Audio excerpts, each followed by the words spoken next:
นี่มีของมาส่งนะทุกคนอะไรเบลล่า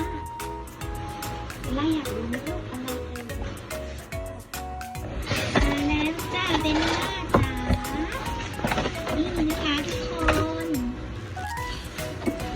วิกลับหัวกลับนะค่ะนี่เขาเรียกว่า cat splashing pad นะคะเป็นแผ่นสำหรับให้น้องแมวขูดเหมือนคล้ายๆกับฝนเล็บอะไรประมาณนี้นะคะเดี๋ยวมาดูว่าน้องเบลล่าจะชอบไหมนะคะ